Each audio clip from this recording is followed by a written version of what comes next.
A partir de agora, venha aprender a cumprir o ID.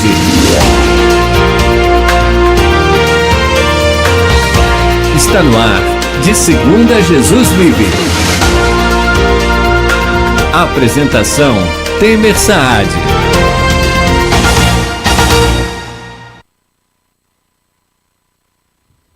Fala, meus amigos, tudo certo ou não? Hoje eu tô rouco, hein, Helder?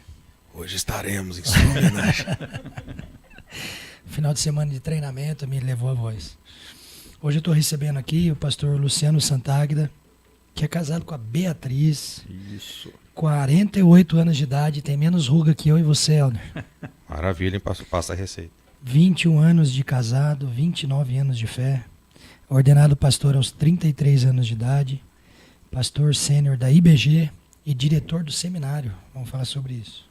Na verdade, PIB de Taubaté. É, isso IBG aí. não. Desculpa a minha falha. Aí o meu amigo Marco Aurélio vai ficar bravo contigo. Sênior da Igreja Batista, PIB. PIB de Taubaté. O corretor aqui me traiu. Bom, pastor, eu queria saber de você, como a gente sempre começa conversando aqui com os nossos convidados, como que foi o seu encontro com Jesus? Conta para nós. Eu fui jogador de futebol, né, na minha juventude, com vistas ao profissional, né? Não cheguei a me profissionalizar, mas joguei minhas categorias de base no Volta Redonda, né? E com 19 anos, na verdade com 16, eu comecei a frequentar as baladas com a boleiragem, né? A galera da bola, né? E com 16 anos eu comecei a experimentar drogas. Ainda jogava bola, né? Era muito assim contra as drogas, mas comecei a experimentar por causa de influência e acabei experimentando. A famosa má companhia. Exatamente. E aí, com 17 anos eu já tinha deixado futebol e colégio, 18 já estava envolvido com tráfico de drogas, com roubo à residência. O negócio ficou meio complexo. E aí, com 19, uma mulher, uma irmã, pregou o evangelho para mim. E aí a ficha caiu. Tinha comprado muita droga naquela noite e ela já vinha me evangelizando todas as vezes que ela era uma vizinha, né? Ela me encontrava, ela então pregava o evangelho para mim. E aí numa madrugada, eu tinha comprado muita droga naquela madrugada, usei 10 gramas de cocaína naquela madrugada sozinho. Já usava droga sozinho, né? Tá bem assim, depressivo, bem para baixo mesmo. E aí comprei também crack. Naquela época o crack estava chegando à Volta Redonda. E fumei 2 maços de cigarro ainda, numa madrugada. Eu comecei a passar mal, volta ali das 3, 4 horas da manhã. Não conseguia respirar mais, ainda tinha droga no prato. Então a única coisa que eu conseguia fazer era virar para o lado e cheirar mais uma carreira de cocaína. Mas já estava mal. E aí eu comecei a perceber que eu não ia sobreviver. Não estava conseguindo respirar mais, o coração estava muito acelerado. E aí naquela madrugada eu falei com Deus. Falei, Deus, eu não sei se o Senhor existe mesmo. Minha mãe falava muito de Deus para mim. Eu não quero morrer aqui. Meu pai tinha morrido há 1 mês. Minha mãe estava bem para baixo. E a minha mãe sempre falava com a gente. Minha mãe foi uma mãezona, assim, uma pessoa extraordinária. Ela sempre falava para a gente que ela não suportaria perder um filho. E eu fiquei preocupado com aquilo naquela madrugada. E eu falei para Deus que se eu não morresse naquela madrugada do jeito que eu estava, que naquele mesmo dia, né, de dia eu ia procurar uma igreja de crente para mim. Porque a gente nunca teve nenhum tipo de orientação no que diz respeito à igreja evangélica. Minha mãe era muito católica, mas era só ela. A gente em casa, os 4 irmãos, não eram muito religiosos. E aí eu falei, cara, mas eu também não quero, para a igreja católica eu não quero ir, porque eu já conheço, não deu para mim. Na época eu estava frequentando ainda o grupo de jovens da igreja católica, tentando sair por lá, mas eu não conseguia me adequar. E aí então eu falei com Deus. Falei, a única coisa que eu não tentei ainda para deixar a cocaína, já tinha 3 anos e pouco usando cocaína, né? Era realmente virar crente. E eu via os crentes na rua e eles me chamavam muita atenção. Porque eu sabia que os caras eram inteligentes. Eu sabia, pô, esses caras são estudiosos, são trabalhadores, não mexem com nada de errado. Pegam pegam aí os instrumentos, vão tocar na igreja, vão trabalhar e desenvolvem relacionamentos com as meninas legais. Esses caras são inteligentes. Eu queria aquilo para minha vida, né? E na época aconteceu um fato interessante, porque o traficante me chamou, eu já estava dando prejuízo para a Boca já. E ele me chamou, ele gostava muito de mim. Ele falou assim, cara, você tem que passar um tempo numa igreja, porque senão eu vou ter que te matar. E eu não quero te matar, gosto muito de você. Faz o seguinte, vai passar um tempo numa igreja, depois você volta. Porque senão eu vou ter que te matar, cara. E o traficante, rapaz, me deu conselho para ir para a igreja, pô. Traficante O evangelista. chefe, exatamente. Hoje ele é cristão também, inclusive, convertido ele. E aí, naquela madrugada eu falei, cara, é isso, eu vou buscar uma igreja para mim. Se eu não morrer... E aí eu apaguei, eu não dormi. Quem usa cocaína sabe disso, quem usou sabe disso, que você não dorme enquanto o efeito não passar. Eu acordei no outro dia, ainda tinha droga no prato. Eu apaguei com falta de ar. Deveria ter tido uma overdose. Alguma coisa tinha que ter acontecido. E a sua mãe sabia do seu envolvimento com droga? Sabia. No último ano eu abri o coração com ela, porque eu já estava meio desesperado, querendo sair. Eu abri o coração com ela. Chegou um tempo também que ela descobriu, né? Porque eu roubava os cheques dela, fazia falsa assinatura lá. E aí chegou uma época que o gerente chamou ela lá, né? Olha, você está com uns cheques aqui muito estranhos. Só que eu roubava a folha do cheque da minha mãe com um canhoto e tudo. Ela não conseguia perceber que estava faltando cheque, né? E aí ela descobriu também. E aí eu abri o jogo com ela. Falei, estou usando mesmo. Todo mundo já sabia, na verdade, né? Mas eu negava. Mas quando eu comecei a querer sair mesmo, eu abri o coração com ela. E aí, naquele dia, acordei e fui procurar uma igreja. Aí bati lá na porta da irmã que me evangelizou. Falei, ó, que dia que tem missa lá? Aí ela riu. Missa? Não é missa. Não é culto. missa não, é culto. Eu falei com ela, dona, não quero saber se é missa, culto, reunião, encontro. Eu quero saber que dia que tem a parada, mano. E ela falou comigo, é hoje. Eu falei, pô, mas é hoje? Ela falou, hoje, 7h30 da noite tem culto, era uma quarta-feira. E aí eu falei, cara, mas hoje não dá. Pensei, né? Pô, tem 3 mulheres para desmanchar o relacionamento, como é que eu vou fazer, né? Como é que eu vou para a igreja desse jeito? Mas eu decidi ir, fui. Rapaz, uma vergonha danada, sentei lá naquela igreja, lá, tudo estranho, tinha uma imagem de escultura, não tinha nada. Falei, o que eu estou fazendo aqui, rapaz? Foi uma luta. Mas aí a juventude, né? Eu tinha 19 anos, a juventude estava lá no dia do culto. A galera chegou, já sentou do meu lado, já me abraçou. Era uma Semana Santa. E aí, a galera falou, amanhã a gente já vai jogar uma bola, você não quer ir com a gente? Fui jogar bola com a rapaziada armado, rapaz, queria dar tiro nos outros, o negócio foi complicado. E aí eles tiveram uma paciência comigo, cara. E na sexta-feira já teve um churrasco. E aí eu falei, vou lá no churrasco, rapaziada. Aí a galera me envolveu ali, eu já não saí mais. E já estava convertido mesmo. Primeiro também. churrasco que você vai sem bebida alcoólica. Sem bebida. Eu não bebia, cara. Aí que tá. Eu enchi o pote de cocaína, mas eu só tomava Coca-Cola. Caramba. Era um negócio assim inexplicável. Nunca gostei de bebida. E aí... E não é o padrão, né? E não é o padrão. Porque geralmente a pessoa começa com a bebida e vai para outras drogas. Isso, exatamente. Eu nunca fui de beber. Meu pai era alcoólatra, né? E aí você teve aquele encontro com Jesus naquele culto e nunca mais saiu da igreja? Nunca mais. Ali com 10 meses de convertido. Aí rapidamente eu comecei a trabalhar na igreja, tocar no louvor. Cantar no louvor. Aí com 10 meses de convertido eu recebi o chamado pastoral. Comecei a sentir que tinha alguma coisa diferente comigo. Só que eu imaginava que não podia, né? Um cara com um passado como eu, virar pastor, isso não entrava na minha cabeça. E aí eu fui falar com a irmã, que ela que me discipulou, né? Irmã Carla Monsores. E eu falei com ela, ela é viva ainda, não? Ela é. Mora lá em São Mateus, no Espírito Santo. Ela é longe. E ela virou para mim e falou assim, não, eu perguntei para ela, mas eu posso ser pastor? Ela falou, claro que pode. Eu falei, mas com o passado que eu tive. Ela falou, olha, Paulo foi um assassino de cristãos e virou pastor. Por que você não pode virar pastor? Escreveu 80% do Novo Testamento. Exatamente. E aí eu voltei a estudar, tinha parado, terminei o 1º grau, terminei o 2º, fui para o seminário. Aí quando chegou no 3º ano do seminário, minha igreja me chamou e falou, a gente tem uma congregação e a gente queria que você assumisse. Aí ali eu comecei meu ministério. Foi uma coisa assim maravilhosa. com 3 anos lá. Realmente é transportado do Império das Trevas Para a maravilhosa luz, o exatamente. reino do Filho do seu amor. Gente, ó, você que está ouvindo aí, a gente, nesse trabalho de evangelismo que a gente faz, a gente lida exatamente com esse público. Pessoas perdidas nas drogas.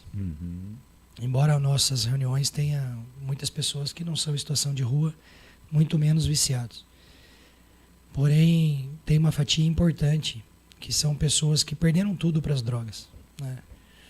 E a gente precisa estar muito atento a isso, porque nós temos por hábito achar que nós temos domínio sobre os vícios.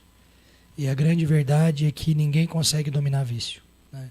Pouco a pouco o vício nos domina. Essa história de todo mundo que teve envolvimento com álcool, com drogas, é exatamente a mesma. E aí essa sua designação como pastor se deu durante o seminário. Eu terminei o seminário, né? Um sistema batístico tradicional, né? Você tem que terminar o seminário, no caso, 2º grau primeiro, e ir para o seminário. Aí você faz 4 anos, que é São Pauleira mesmo, e aí termina, quando terminar você tem um concílio, que é uma prova final diante dos pastores, né? Sim. Aí no meu concílio tinha 30 pastores, né? Eles me fizeram aproximadamente 220 perguntas. Tranquilo. Só com a Bíblia na mão você tem que responder, né? E aí, só que assim, com a minha conversão veio o desejo de estudar, veio a vontade, né? Eu não gostava de estudar. E hoje eu não consigo parar de estudar, né? Estou terminando agora aí, a minha 5ª faculdade, 2º mestrado, não consigo parar de estudar, eu amo estudar, né? Porque o dom vem junto, então é uma coisa muito legal. Sim. E aí, quando eu passei pelo concílio, depois disso fui consagrado. Eu pastoreei 2 anos sem ser pastor. Era pastor de fato, mas não era de direito. Porque pela denominação você tem que terminar o ciclo todo. Sim. Então eu pastoreei lá 2 anos a congregação sem ser pastor. E essa primeira igreja era onde? Era num bairro chamado Vila Brasília, em Volta Redonda, no Rio de Janeiro. Aqui pertinho de Resende. Imagino que um público não muito fácil. Não era uma periferia bem complicada lá. De vez em quando a rapaziada dava um toque de recolher, dia do domingo, e eu não fechava a igreja. Aí o traficante mandou me avisar, pessoal, então, para não matar ninguém aí, vocês carregam a Bíblia, hein, porque senão vai dar ruim. E eu falei, então fechou. Esse é um fato interessante também, né? Porque até o criminoso respeita o cristão. Sim, né? Eles têm um respeito. Você sabe que na praça a gente já teve várias situações de pessoas agressivas, pessoas que quando você prega muito sobre o pecado, pessoas se ofendem, né? Em muitas situações a pessoa levanta da reunião, sai xingando. Mas em todas as situações, até de confronto, quando a gente se posiciona de acordo com a palavra, eles acabam indo embora. Ninguém de fato parte para uma agressão, porque aparentemente existe também esse temor, né? É verdade. Por mais que a pessoa esteja naquela situação toda ali, e muitas vezes até sob o efeito da droga, a gente sabe. Existe essa cautela. Eu tive um trabalho na madrugada durante muito tempo, na 2ª igreja que eu pastoreei, lá em Volta Redonda também, chamava-se Madrugada com Carinho. E a gente evangelizava as pessoas na madrugada. Eu me lembro uma vez que a gente chegou perto do carro que a gente estava e tinha um camarada abrindo o carro, já abrindo a porta do carro. Na verdade, ele chegou a abrir a porta. E nós chegamos. Ia roubar o carro. Ia roubar o carro. E aí, ô meu irmão, beleza aí, tudo bem? Ele virou. No que ele virou, ele já colocou a mão na arma, né? Só que ele viu a Bíblia na mão da gente. Tava todo mundo com a Bíblia na mão, que era um procedimento que a gente usava, né? Quando ele meteu a mão na arma, que ele olhou e falou, vocês são crentes? Eu falei, não, estamos evangelizando aqui, pessoal. Ele virou pra gente e falou assim, pelo fato de vocês serem crentes, vocês não vão ficar sem o carro hoje. E saiu e foi embora. E a gente viu que não era um garoto, era um cara profissional mesmo. Eu vivi no meio, né? A gente conhece. Não era um camarada que não... Ia cara de ruim mesmo, um cara... Bandido, de fato. Bandido mesmo. E a gente ainda tentou falar com ele, falou, não quero conversa não. Vocês só vão ter paz hoje só. E foi embora. Uma coisa que a gente observa na Bíblia, pastor, e eu queria aproveitar o seu conhecimento para a gente falar um pouco sobre isso. Vários dos personagens de maior destaque na Bíblia têm um histórico não protocolar do que seria um homem de Deus, né? A gente tem vários exemplos, o próprio Saulo, um exemplo, Pedro, que era um pescador agressivo, um cara de um ímpeto fora do normal, contestador, um cobrador de impostos. Então, pessoas que foram chamadas para estar com Jesus, para caminhar com Ele durante seu ministério. E quando a gente olha hoje em muitas igrejas, né, ministérios relevantes, nós vemos pessoas, os seus líderes, os seus fundadores, na grande maioria, com um histórico parecido de crime. Se a gente for falar, por exemplo, de tráfico de drogas, um grande amigo meu, o apóstolo Luiz Hermínio, eu queria que você falasse um pouco disso, do ponto de vista teológico. Qual é que é o cerne desse chamado de Deus para homens com esse tipo de conduta? Porque me parece que isso é uma característica que acompanha muitas desses grandes nomes da Bíblia.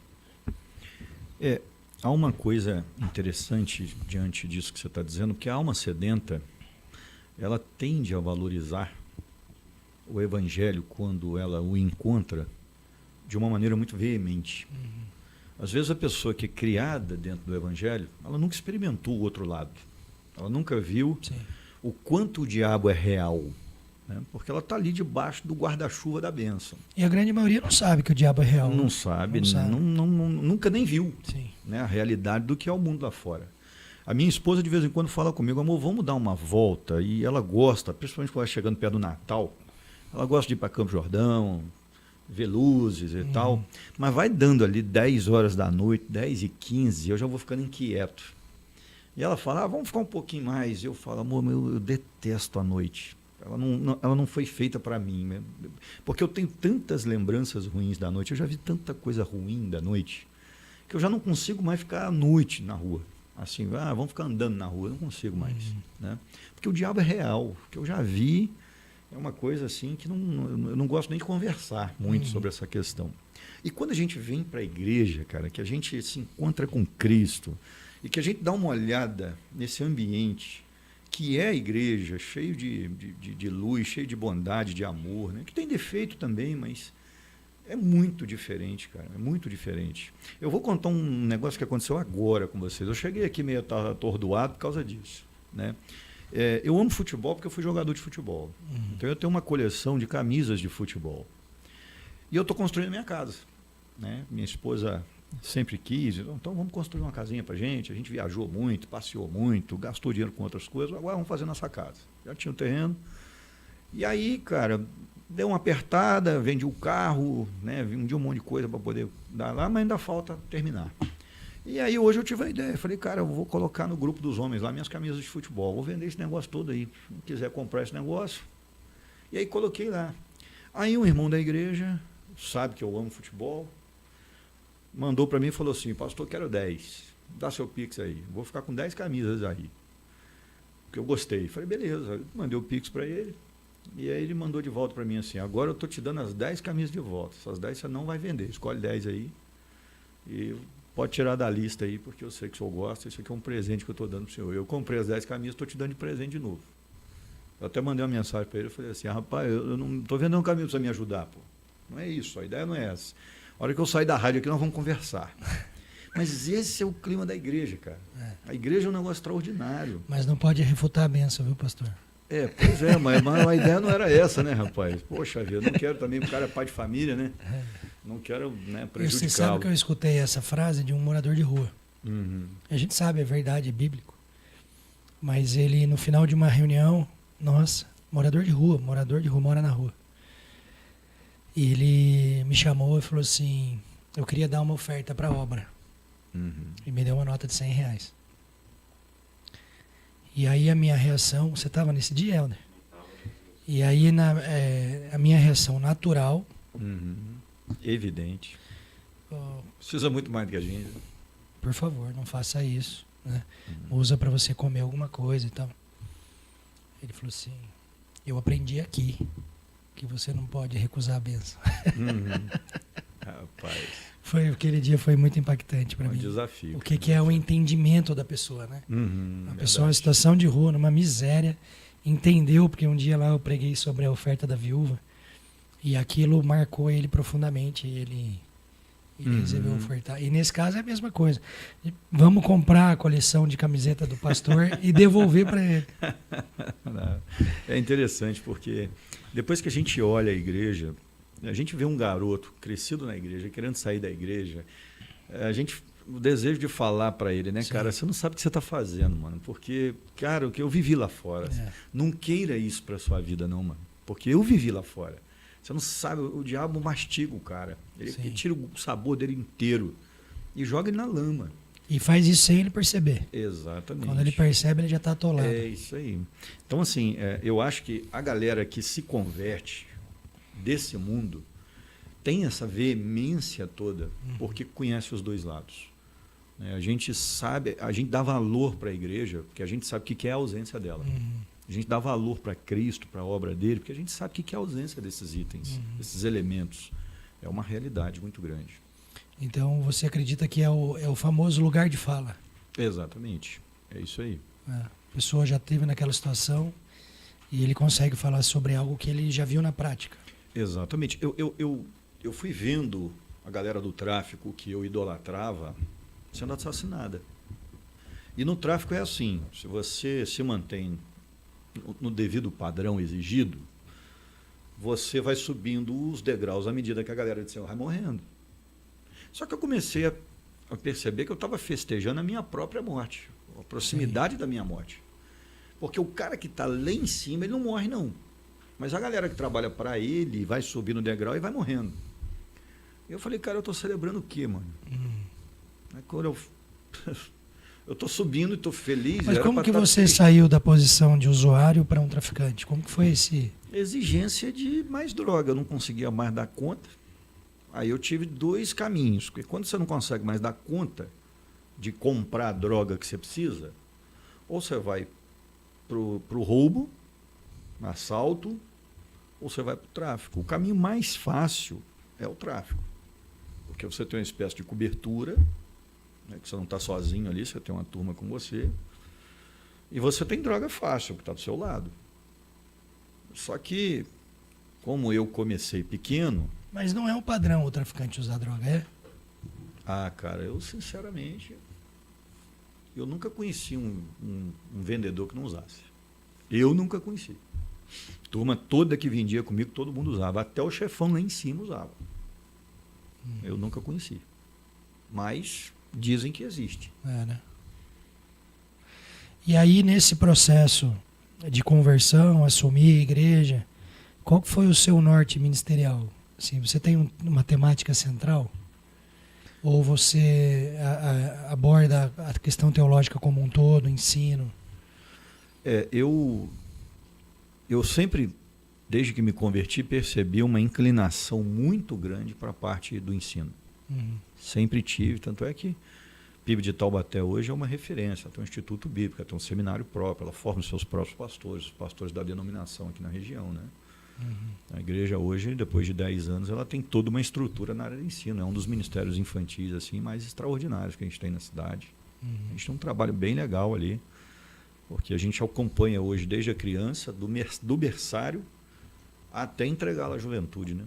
A gente tem um trabalho muito forte com adolescentes e tudo isso pautado no ensino. Então, se eu tivesse que definir meu ministério em uma palavra, seria o ensino, sem dúvida nenhuma. Mas eu procuro me desenvolver dinamicamente.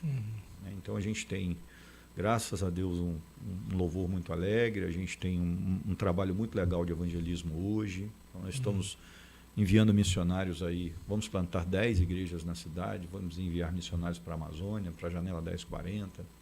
Então, não dá para ficar parado. 10 igrejas em Taubaté mesmo. Taubaté. Já plantamos a primeira, né? Nós já plantamos a primeira nesse novo projeto. Hoje nós temos 2 congregações, mas já tínhamos a primeira quando estabelecemos plantar mais 10. E dentro desse novo projeto, a gente já plantou uma na Gurilândia. Já tem aí alguns meses funcionando lá. E a gente vai plantar uma por ano, em 10 anos. Esse é o programado. O programado. Né, o planejamento. Eu queria falar um pouquinho dos seus livros. Né? Uma das perguntas que eu te fiz quando a gente agendou esse papo aqui, foi se você tinha livros escritos. Me parece que você tem 6 livros escritos e 4 onde você contribuiu de alguma forma. Isso. Fala um pouquinho sobre esses livros para nós. Inclusive, eu preciso te pedir perdão que eu ia trazer um para você de presente, mas quando eu descobri que eu estava na rua errada, eu desnorteei. Não, imagina. É, porque A gente vai ter oportunidade. eu vou. E tava no carro lá, rapaz. Eu tenho 3 livros escritos. Aí, coisa boa, coisa boa. Inclusive, o primeiro livro que eu escrevi, tem um papel marcante de um pastor da Igreja Batista, da primeira Igreja Batista, o pastor Paulo. Uhum. Antes de eu me converter, a minha esposa foi criada na Igreja Batista, né? A mãe, a irmã dela. E quando eu comecei a ter algum tipo de interesse, de entender algumas coisas, porque não tinha histórico religioso nenhum, né? Nem católico, nem de religião nenhuma, eu fui em algumas oportunidades em cultos na PIB. Uhum. E o pastor Paulo era vivo ainda. E quando meu filho adoeceu, que é a temática do primeiro livro que eu escrevi, é a história dele, que na verdade é a minha história de conversão. Uhum. Eu conheci Jesus na porta da UTI. Uhum. O pastor Paulo foi uma das pessoas que foi no hospital me visitar. E foi muito marcante, porque ele chegou num momento muito crítico, assim, meio que do nada. Então a gente entendeu claramente que era Deus enviando ele lá. Né? Porque ninguém nem sabia daquela situação que estava acontecendo. E justo naquele dia ele apareceu com a esposa dele lá. Então a gente tem essa passagem. Mas eu queria saber dos seus livros. O livro ele tem uma pegada de ensino ou tem uma pegada daquilo que você já passou como vida pregressa? Eu escrevi dentro de temáticas diferentes. O primeiro foi Vencendo as Drogas com Cristo, que aí é o testemunho mesmo. E, inclusive, ele tem uma parte que trabalha com orientações para igrejas sobre como trabalhar com o viciado em droga, né? Com o dependente químico. Né? Então, levantei muitas informações, porque eu trabalhei 10 anos dentro de casa de recuperação. E aí ali eu levantei muitas pesquisas, fiz um trabalho muito grande de compilação ali, levantando dados sobre o perfil do dependente químico. Né? Descobri que 83% naquela época tinham um pai ausente, tinham a figura do pai praticamente ausente. Isso me chamou muita atenção. Né?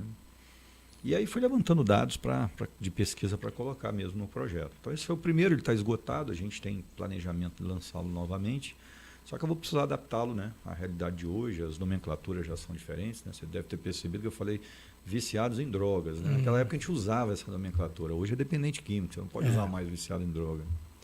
Então realmente eu preciso adaptá-lo. Foi o primeiro que eu escrevi, né, há 15 anos atrás, eu tinha mais de 15, uns 19 anos atrás. Eu não tinha nem 5 anos de ministério ainda.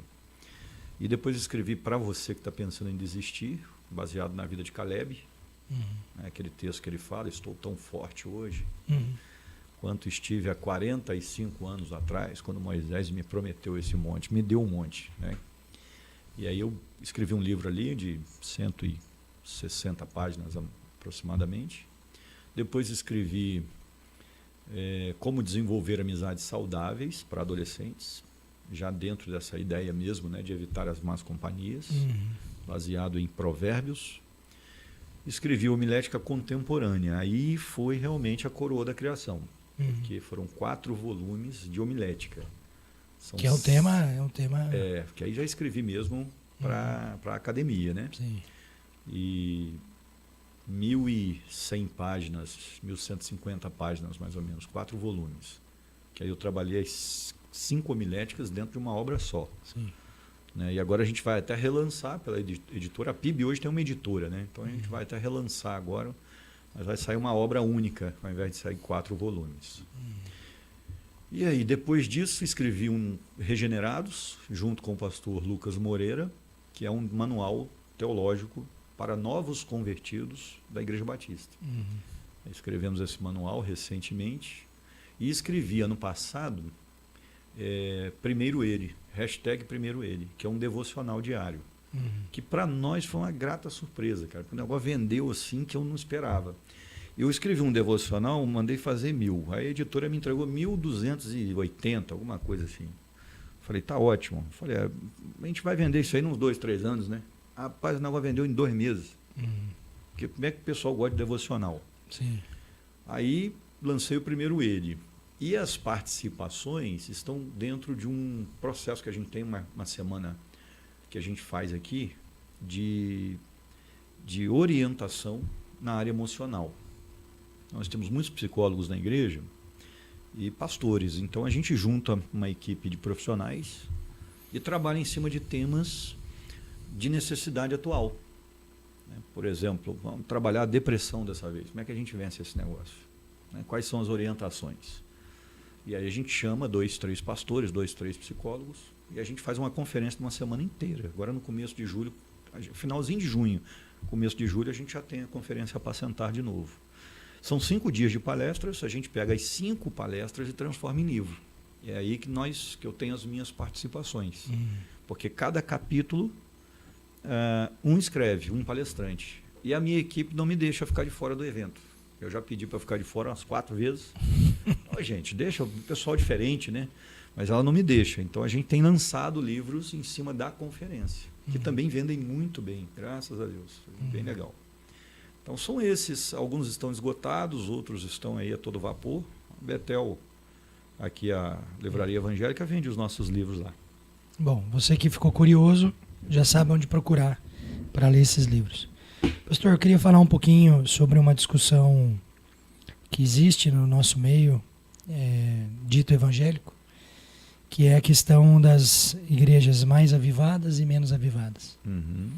Quando a gente, conhecendo superficialmente a linha da Igreja Batista, a gente sabe que é uma igreja mais tradicional. Mas eu queria saber se o senhor acredita em dons. Acredito em todos aqueles que estão na Bíblia. Todos eles. Inclusive ensino sobre isso hoje. Então você tem na Bíblia uma lista de 25 dons espirituais. Então você tem 25 distintivas citações, onde você tem a frase dom de. Claro que isso está dentro de uma coleção de textos. Alguns textos citam 12 dons espirituais. Mas aí você tem o dom de, se é dom de, num contexto onde a igreja está recebendo o Espírito Santo, se você juntar todos esses elementos, você tem 25 dons espirituais na Bíblia. Eu acredito nos 25 e ensino 24.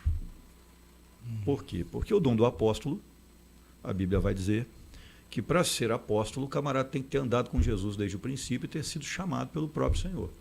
A Bíblia dá essa limitação. E outra coisa, o pacote operacional de benefícios que os apóstolos receberam, ninguém recebe hoje. De dar ordem, levanta, e o camarada que está morto revive, a gente não vê isso hoje. Isso é uma realidade.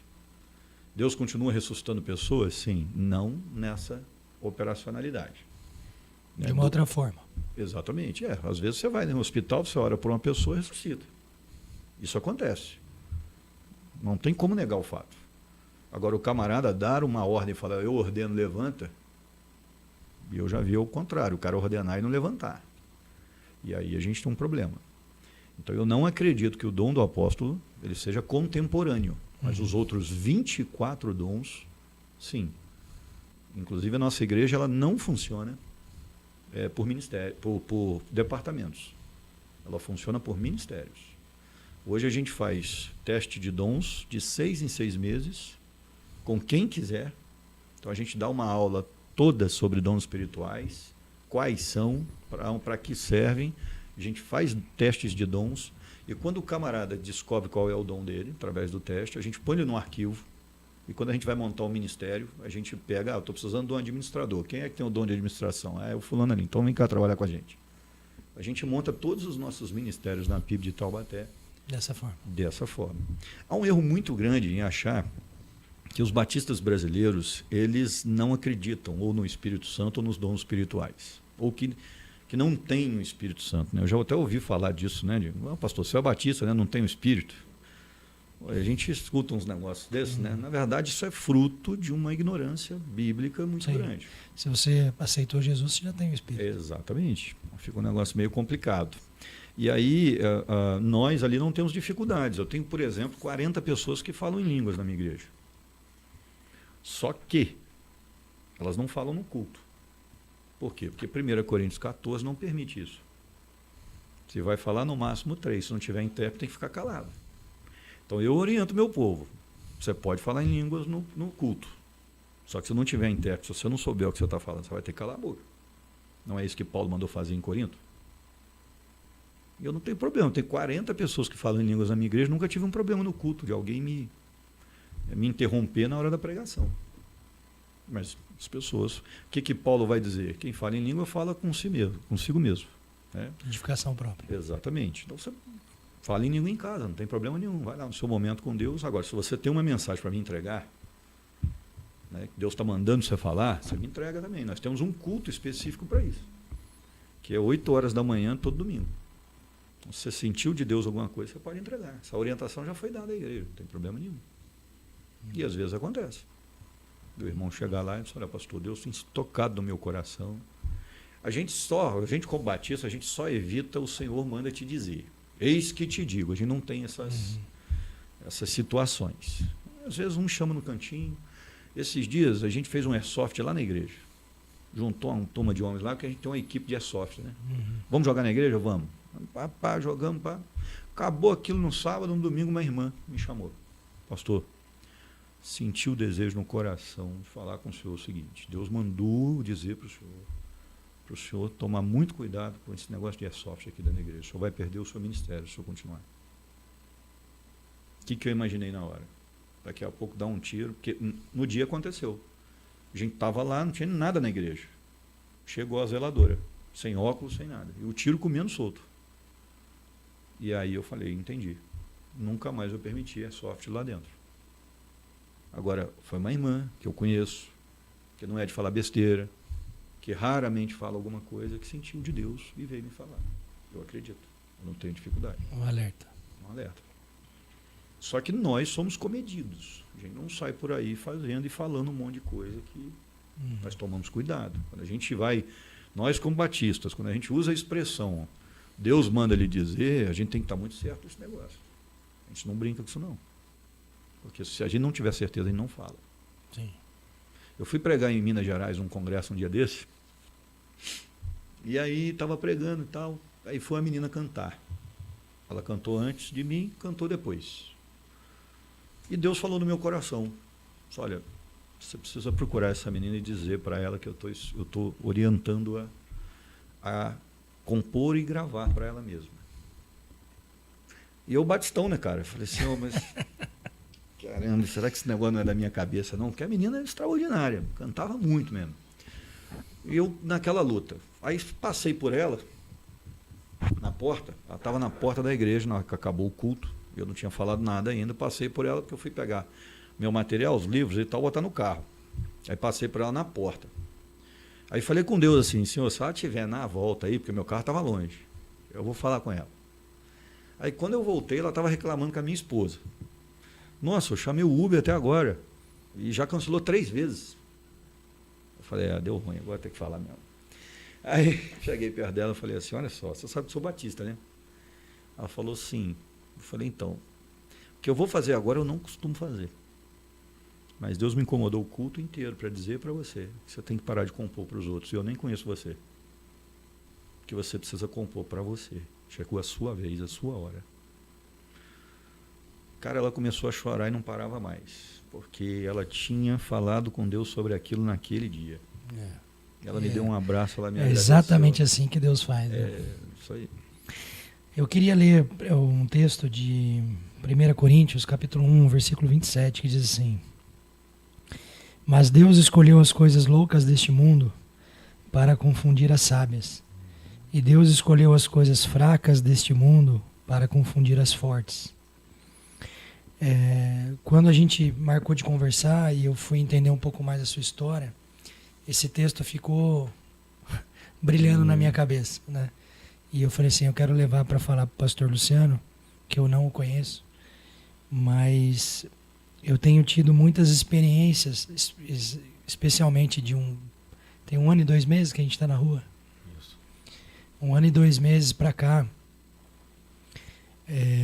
de várias situações, e por isso que eu perguntei sobre os dons, porque Deus tem se feito presente, né, nessas reuniões, e a gente tem visto Ele agir de forma muito pontual e marcante na vida de algumas pessoas, né, com libertação mesmo. Pessoas que manifestam demônios, né? A gente vai, expulsa, e a pessoa manifesta o desejo de se tratar na clínica, a gente põe na clínica, a pessoa restaura. A gente tem uma situação de uma primeira pessoa que a gente acolheu das ruas, que tinha o filho no orfanato e agora já está num processo para pedir a guarda de volta do filho. Então, assim, pessoas sendo restauradas, não só pelo trabalho da clínica, que é importantíssimo, né, para tratar essa questão física, mas principalmente porque entenderam o Evangelho, né? E por isso que eu te fiz essa pergunta em relação a esses personagens da Bíblia, porque a gente nota que Deus usa experiências pregressas para apontar resultados futuros, né? E essa é a história de muitos de nós, né? A gente faz um trabalho hoje onde nós temos também lugar de falar para o cara, olha, isso aí vai te levar para a destruição. Mas tem um caminho. E só existe um caminho. Está lá em João 14,6, né?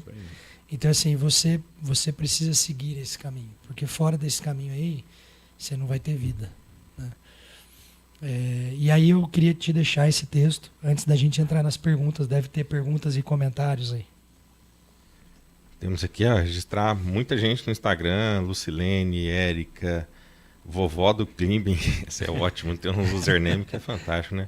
O Thiago, Wagner, o Carlos e a Luci.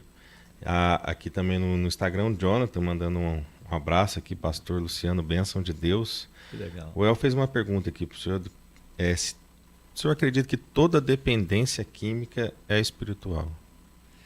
A espiritualidade acompanha a dependência, é inevitável. Eu acredito piamente que todo viciado tem pelo menos um demônio que o acompanha. Há uma ligação muito íntima entre a espiritualidade baixa, né, que a gente chama dentro da teologia, os demônios, né, os anjos maus, e essa dependência, eu não tenho dúvida. Com opressão, com influência, com tentação, com possessão, mas alguma coisa tem. Sim. Não estou dizendo que todos são possuídos, né? O diabo tem 4 maneiras básicas de agir, mas com uma delas, pelo menos, eu não tenho dúvida disso. Até porque é o usuário da legalidade, né? Exatamente. Ele vai abrir espaço na vida dele para isso acontecer. Forte. Queria perguntar para você.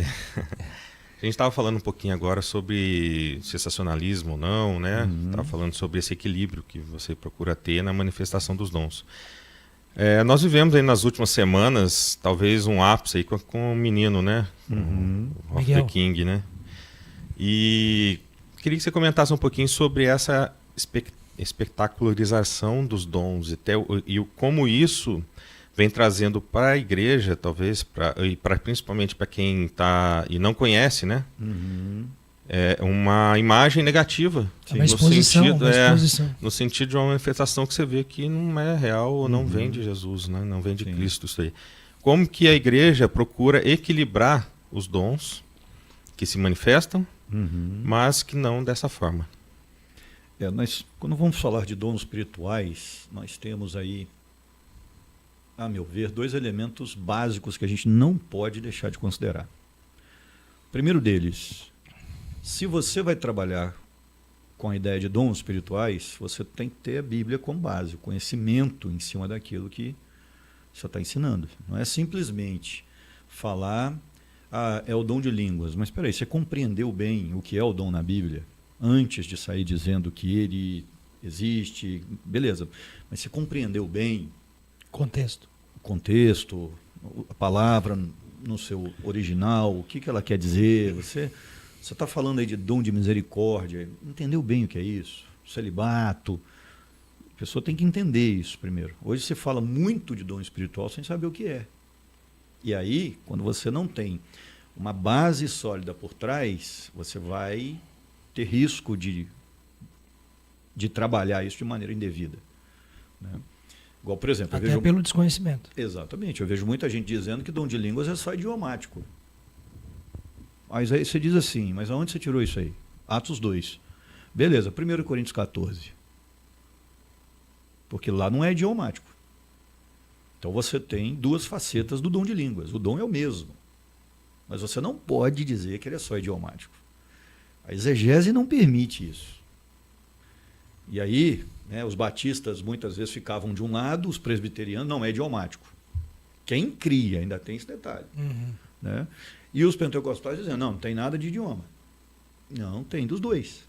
Se você pegar os dois contextos, você vai perceber que é um dom só, mas com dois elementos. Ok? E outro elemento importante é, você vai trabalhar dons espirituais, ok, você vai trabalhar com uma lista fechada ou aberta?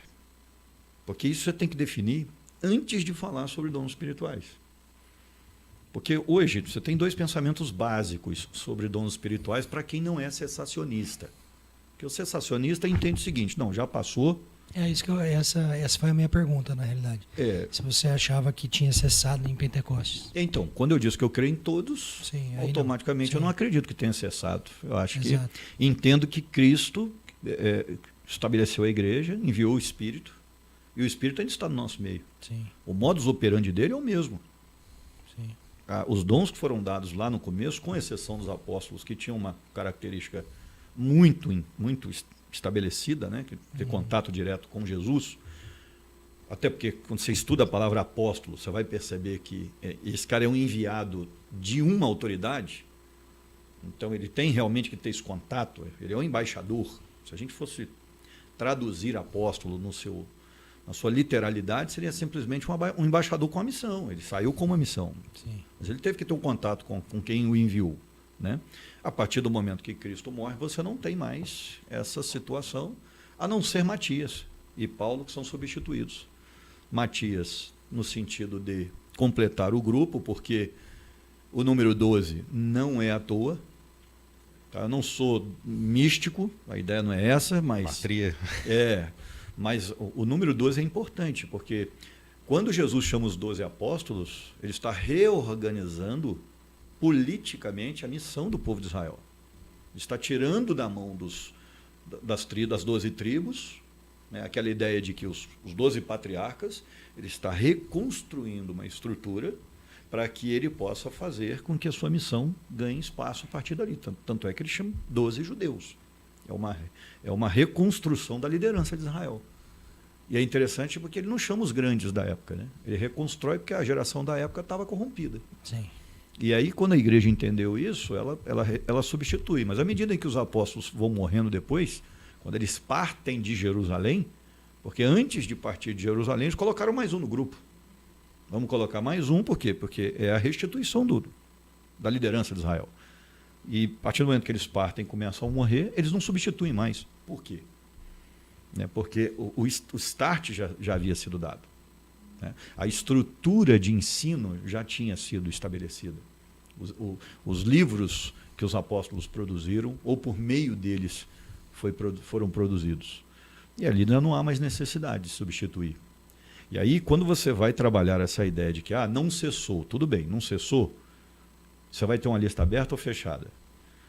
Para quem está em casa e não entende muito bem disso, o que eu estou querendo dizer? Você vai aceitar dons que o Espírito Santo poderia criar hoje para a igreja, ou você vai trabalhar com aqueles que somente estão na Bíblia? Você só tem dom espiritual na sua igreja que está na Bíblia, ou você vai aceitar novidades? Porque se você aceitar novidades, você está num problema, você está no mato sem cachorro. Sim, lógico. Você não pode colocar limites ao Espírito Santo. O camarada chega para você tem lista aberta e pergunta assim, pastor, eu recebi um dom tal aí de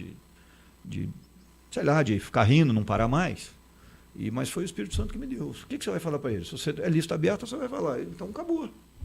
Você pode começar a rir aí, porque você vai falar que o Espírito Santo não pode agir. Agora, se você tem uma decisão de que a lista está fechada, você vai dizer assim, meu querido, isso não é dom. Na Bíblia, nós não temos essa situação. E aí você pode tesourar, porque se você crê que o Espírito Santo não dá dons espirituais diferentes daqueles que ele deu para a igreja, que são patrimônio da igreja, e é um patrimônio completo, já que já é apto para fazer o que tem que fazer, acabou, você não tem novidade. Aí você consegue frear uma situação dessa. Né? Não, isso aí que você está fazendo aí, meu garoto, isso não está na Bíblia, não. Vamos lá, vamos sentar aqui, vamos aprender. Porque o que está faltando hoje na igreja brasileira é o pessoal sentar e aprender. Tem muita gente querendo ensinar, mas não aprendeu. Muita pressa, né? Exatamente. E aí nós temos um problema. Uma das marcas principais, eu cheguei dos Estados Unidos recentemente, fui fazer um curso sobre crescimento de igreja lá. E os americanos falam muito disso, né? Uma das marcas brasileiras, esse avanço explosivo do evangelho, foi que não dá tempo de preparar. Então nós temos muitas igrejas hoje funcionando sem o devido preparo, sem a maturação da sua pedagogia. Aí nós estamos num problema sério. Muitos desvios doutrinários. E aí, para ser bem claro, para mim o que o garoto está fazendo lá é brincadeira. Está brincando com coisa séria. Eu vejo que a responsabilidade disso não é nem dele. Não é não. Porque ele é uma criança, né? Exatamente. Agora tem um pastor próximo, que é o pastor da congregação. E assim... A culpa é de quem permite... Tem algumas pessoas explorando esse mundo. Eles estão tendo um ganho financeiro, né? Absurdo. 8 mil. O pastor Flávio Amaral até postou um print. Assim, então, sem falar de como é que o Fuxico gosta aqui. Mas só pra gente pontuar. Postou um print esses dias. O Flávio Amaral, que inclusive estava atuando aqui com recuperação de trans, que estavam cobrando 8 mil reais pra esse menino ir. Inclusive era um pastor assembleano muito famoso aí. Quem quiser vai lá no Instagram do Flávio Amaral que vai estar. Tá fazendo essa denúncia. O que importa mesmo para nós, né, como cristãos, é entender aquilo que Paulo fala. Eu trouxe esse texto também, queria falar ele, que está lá em Filipenses capítulo 1, versículo 20 e 21, que diz assim: segundo a minha intensa expectação e esperança de que em nada serei confundido, antes com toda a confiança, Cristo será, tanto agora como sempre, engrandecido no meu corpo, seja pela vida, seja pela morte. Porque para mim o viver é Cristo e o morrer é ganho. Tem outras versões que vão falar o morrer é lucro. Né? E o que a gente quer com tudo isso que nós estamos fazendo, não só no podcast, como nas nossas reuniões nas praças, nós estamos com reuniões simultâneas em 2 praças. Que legal. Na Praça da Rodoviária Velha, em Taubaté, e na Praça da Eletro, Monsenhor Silva Barros, no mesmo horário. Então a gente tem culto nas 2 praças, sempre segunda-feira às 18h30. Que legal. Por isso que o nosso movimento se chama De Segunda, porque são encontros às segundas-feiras. Então, segunda-feira, às segundas nós vamos nas praças e às sextas-feiras nós vamos nas clínicas que nos apoiam, né, ministrar a palavra para os nossos irmãos que estão lá. Então eu queria aproveitar e deixar esse convite para que você esteja conosco hoje, ou na Praça da Eletro, Monsenhor Silva Barros, ou na Praça da Rodoviária Velha, Barbosa de Oliveira, às 18h30, para a gente ter um momento de comunhão. A gente faz um louvor, depois tem uma ministração e no final a gente ora uns pelos outros. E quando eu digo a gente recebe oração de morador de rua. Aquelas pessoas que estão no processo, estão entendendo e estão manifestando a sua vontade de sair dessa situação precária. Muitos deles envoltos pela questão dos vícios, né? Mas Jesus tem agido de forma poderosa e a gente tem visto muita gente ser regenerado. A gente está se encaminhando agora para o final, pastor. Eu queria que você deixasse uma mensagem para quem está nos assistindo. Também os convidasse para conhecer a sua igreja. Deixe claro, Primeira Igreja Batista. Senão o pastor Marco esteve aqui também. Eu vi a parte da entrevista dele. Então vocês, o pastor vai deixar agora uma mensagem final para vocês. Amém, prazer. Foi muito bom poder estar aqui com vocês, conhecê-los, finalmente. Privilégio para mim. Né? Nós somos lá da Primeira Igreja Batista de Taubaté, ali na Vila das Graças. Ali tem um probleminha de Vila das Graças, Vila São Geraldo, né? Aquele pedacinho ali. E é uma igreja de 85 anos, né? Fizemos esse ano. Graças a Deus por isso. Tem crescido assim de uma maneira avassaladora. E não só fisicamente, né? Um crescimento muito legal também através das redes sociais. Só para vocês terem uma ideia, há 1 mês e meio atrás nós tínhamos 1.500 seguidores. Nós estamos batendo quase 9.000. Né? Então a gente deu uma olhada, eu estava abismado, porque a gente estava dando uma olhada nas pregações lá do YouTube e tem gente assistindo o Brasil inteiro. Né? A coisa está ganhando uma dimensão que a gente não esperava. A internet tem disso, né? Exatamente. Chega onde a gente nem imagina. Exatamente. Então tem sido assim muito legal. E a mensagem que eu queria deixar é a seguinte: quando Jesus diz: vinde a mim todos os que estão cansados, sobrecarregados, que eu lhes aliviarei, tomem sobre vocês o meu jugo, porque ele é suave e leve. Muita gente dos dias de hoje não sabem o que é um jugo. O jugo era uma peça de madeira usada justamente para unir 2 bois que puxavam, basicamente puxavam um aguilhão para que ele pudesse fazer um buraco, né, uma canaleta na terra, aquele local ali da Palestina, é seco, é cheio de pedra. Então tinha que ter boi para puxar mesmo, porque senão não abria o sulco, era muito complicado. E quando Jesus diz: peguem o meu jugo, entrem comigo no meu jugo, ele está nos convidando a entrar com ele para a caminhada da vida, né? E quando esse jugo é estabelecido, geralmente você coloca um boi mais experiente com um boi mais novo. Mas a ideia não pode ser muito desigual, porque senão o boi mais velho sai na frente, é muito mais forte, sobe a montanha e torce o jugo. Essa é a ideia de jugo desigual, né? Torcer o jugo, alguém vai sofrer, porque o boi que é mais fraco não consegue acompanhar o mais forte, ele acaba sendo arrastado. E Jesus, sendo o Messias, né, diz: entra aí comigo. É um negócio complexo, né? Como é que nós vamos entrar com o Messias num jugo? Ele vai arrastar a gente, ele é muito mais forte. Mas é por isso que Jesus diz: mas fique tranquilo, porque eu vou suavemente, eu vou na sua passada, eu não vou na minha. Ou seja, eu vou me rebaixar para poder caminhar na sua passada. Maravilhoso. A partir do momento que você entregar o seu coração ao Senhor, pode ficar tranquilo que Ele vai dar a diretriz, Ele é o Messias, Ele vai dar a orientação, mas Ele vai permitir que a sua limitação seja respeitada e vai trabalhar direitinho com você na passada. Amém, amém. Pastor, obrigado. Foi um prazer. Vamos convidá-lo mais vezes para a gente estar aqui. A minha ideia é a gente fazer algumas mesas com mais pastores, trazer temas específicos, que ainda é dúvida de muita gente. Sim. E a gente aproveitar essas mentes pensantes que conhecem a palavra de forma profunda para a gente discutir alguns desses temas. Aí a gente combina. Fechado. Pessoal, até a próxima segunda-feira que vem, ao meio-dia, estaremos aqui com mais um convidado ao vivo, com o objetivo único e exclusivo de engrandecer o nome de Jesus. Até mais. Valeu.